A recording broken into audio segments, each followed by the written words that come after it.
Neighbor Dorothy. In the late 1920s and early 1930s, as more and more electric lines were strung down country roads to the farmhouses, the long, lonely days of isolated farm wives living far away from their nearest neighbors were suddenly filled with warm and friendly voices. They were the voices of other women coming into their homes via the radio. As early as 1924, women all over the Midwest, known as radio homemakers, began broadcasting, supplying the wives with new recipes, tips for raising children, household hints, gardening advice, local news and entertainment, but most important, a daily visit from a good friend. Every day, listeners in Iowa heard over KMA in Shenandoah Kitchen Clatter with Leanna Driftmiller, or Down a Country Lane with Evelyn Birkby. Those who tuned to WNAX in Yankton, South Dakota heard Wynn Speece, the neighbor lady. Also broadcasting were Adela Shoemaker, Ida Bailey Allen, Bernice Courier, Alma Kitchell, Edith Hanson, and others. One such radio homemaker was Bobby's mother, Mrs. Dorothy Smith, who broadcast from her home in Elmwood Springs, Missouri between 9:30 and 10 a.m. over local radio station WDOT, number 66 on your dial. She was certainly qualified for the job. Besides loving to talk, she had gone to Boston to study and had come home 2 years later, armed with a degree in home economics and child care, and with her eye on Robert Doc Smith, who had recently graduated from the University of Tennessee's School of Pharmacy. 6 months later, they were walking down the aisle of the First Methodist Church, anxious to settle down and start a family. By the end of the war, she had been broadcasting since 1936, and over the years became known to her many listeners as simply Neighbor Dorothy. Every day, Nalon Clegg, the male announcer from the main station in Poplar Springs, would introduce her with the phrase, "And now, here she is from that little white house just around the corner, from wherever you are. Your neighbor and mine, the lady with the smile in her voice, Neighbor Dorothy," with Mother Smith on the organ. Her mother in law would then break into a rousing rendition of the show's theme, "On the Sunny Side of the Street." This theme song was not chosen by accident.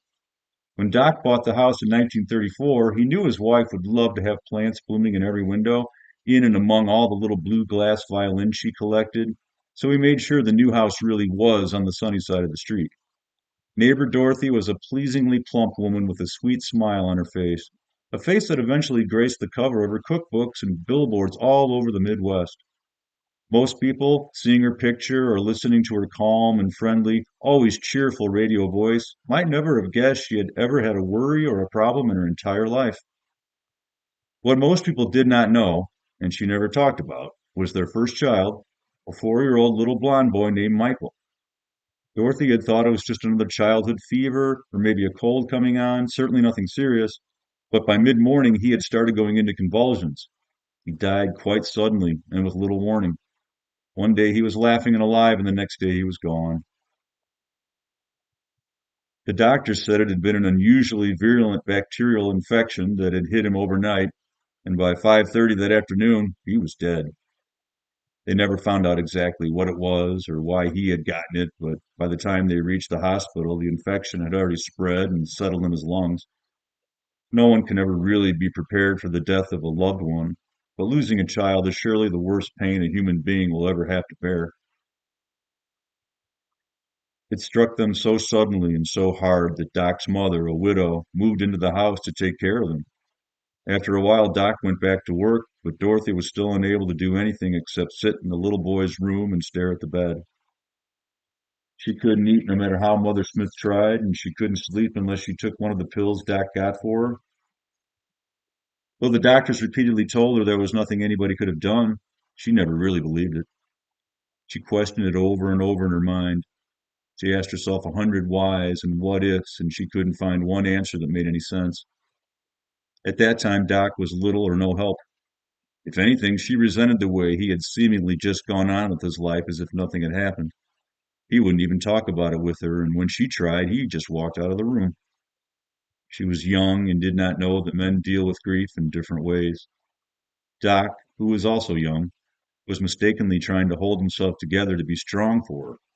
She did not know that he often drove outside of town, parked the car, and sat and sobbed. The loss of their child was a wound that would not heal. something they would never really get over. But after a year or so, they were both able to make it through the days. It was at this time that Dorothy first began to bake. It helped her somehow to keep busy. There were days when she baked as many as 5 or 10 cakes. Pretty soon, everybody in town started carrying forks in their pockets or pocketbooks because if you passed her house, you would be offered a piece of cake. Soon she was overrun with cakes and needed desperately to get rid of them, so when she said, "Please come in and have a piece of cake," you knew she meant it. Gerda Nordstrom, her friend who owned the bakery, said her cake business dropped in half because Dorothy was giving so many away. Pretty soon, Dorothy began supplying the Nordstroms and became well known for her baking. The year her recipe for a 6-layer surprise upside down pineapple cake took second place in the Pillsbury Bake Off contest, she was invited to be a guest on a radio show in Poplar Bluff. In the midst of the interview, she just happened to mention that she always used Golden Flake light as a feather flour. When Golden Flake flour sales doubled overnight, they offered her a show of her own.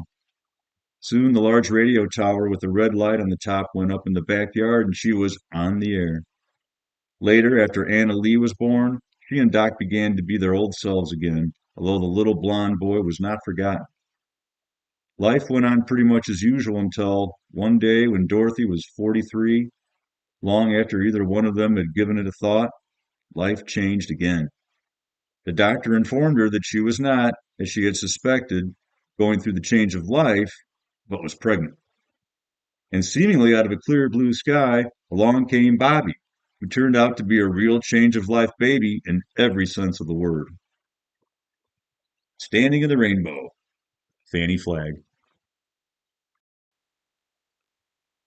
In the beginning was the Word, and the Word was with God, and the Word was God. The same was in the beginning with God. All things were made by him, and without him was not anything made that was made. In him was life, and the life was the light of men. And the light shineth in darkness, and the darkness comprehended it not. There was a man sent from God whose name was John. The same came for a witness, to bear witness of the light, that all men through him might believe. He was not that light, but was sent to bear witness of that light. That was the true light, which lighteth every man that cometh into the world. He was in the world, and the world was made by him, and the world knew him not. He came unto his own, and his own received him not. But as many as received him, to them gave he power to become the sons of God, even to them that believe on his name, which were born not of blood, nor of the will of the flesh, nor of the will of man, but of God. And the Word was made flesh and dwelt among us. The Gospel according to St. John. Chapter 7. The door was as before opened a tiny crack, and again 2 sharp and suspicious eyes stared at him out of the darkness. Then Raskolnikov lost his head and nearly made a great mistake. Fearing the old woman would be frightened by their being alone, and not hoping that the sight of him would disarm her suspicions, he took hold of the door and drew it towards him to prevent the old woman from attempting to shut it again. Seeing this, she did not pull the door back, but she did not let go the handle, so that he almost dragged her out with it onto the stairs. Seeing that she was standing in the doorway, not allowing him to pass, he advanced straight upon her. She stepped back in alarm, tried to say something, but seemed unable to speak, and stared with open eyes at him. "Good evening, Alonia Ivanova," he began, trying to speak easily, but his voice would not obey him. It broke and shook. "I have come. I have brought something, but we'd better come in to the light." And leaving her, he passed straight into the room uninvited. The old woman ran after him. Her tongue was unloosed. "Good heavens, what is it? Who is it? What do you want?" "Why, Aliona Ivanova, you know me. Raskolnikov. Here, I brought you the pledge I promised the other day." And he held out the pledge. The old woman glanced for a moment at the pledge, but at once stared in the eyes of her uninvited visitor. She looked intently, maliciously, and mistrustfully. A minute passed. He even fancied something like a sneer in her eyes, as though she had already guessed everything. He felt that he was losing his head. But he was almost frightened, so frightened that if she were to look like that and not say a word for another half minute, he thought he would have run away from her. Why do you look at me as though you did not know me? He said suddenly, also with malice. Take it if you like, if not, I'll go elsewhere. I'm in a hurry. He had not even thought of saying this, but it was suddenly said of itself. The old woman recovered herself, and her visitor's resolute tone evidently restored her confidence. But why, my good sir, all of a minute, what is it? She asked, looking at the pledge. The silver cigarette case. I spoke of it last time, you know. She held out her hand. But how pale you are, to be sure, and your hands are trembling too? Have you been bathing or what? Fever, he answered abruptly. You can't help getting pale. If you've nothing to eat, he added with difficulty, articulating the words. His strength was failing him again, but his answer sounded like the truth. The old woman took the pledge. What is it? She asked once more, scanning Raskolnikov intently and weighing the pledge in her hand. A thing. Cigarette case, silver. Look at it. It does not seem somehow like silver. How he has wrapped it up. Trying to untie the string and turning to the window, to the light. All her windows were shut in spite of the stifling heat. She left him altogether for some seconds and stood with her back to him.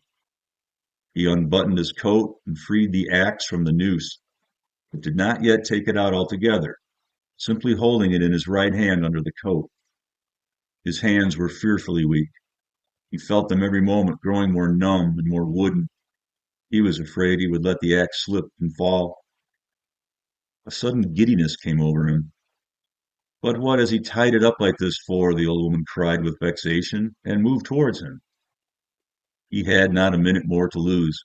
He pulled the axe quite out, swung it with both arms, scarcely conscious of himself, and almost without effort, almost mechanically, brought the blunt side down on her head. He seemed not to use his own strength in this, but as soon as he had once brought the axe down, his strength returned to him. The old woman was as always bareheaded. Her thin, light hair, streaked with gray, thickly smeared with grease, was plaited in a rat's tail and fastened by a broken horn comb which stood out on the nape of her neck. As she was so short, the blow fell on the very top of her skull. She cried out, but very faintly, and suddenly sank, all of a heap on the floor, raising her hands to her head. In one hand she still held the pledge. Then he dealt her another, and another blow with a blunt side and on the same spot. The blood gushed as from an overturned glass. The body fell back. He stepped back, let it fall, and at once bent over her face. She was dead.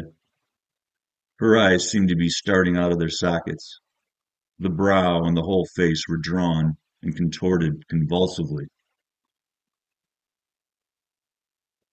Fyodor Dostoevsky, Crime and Punishment.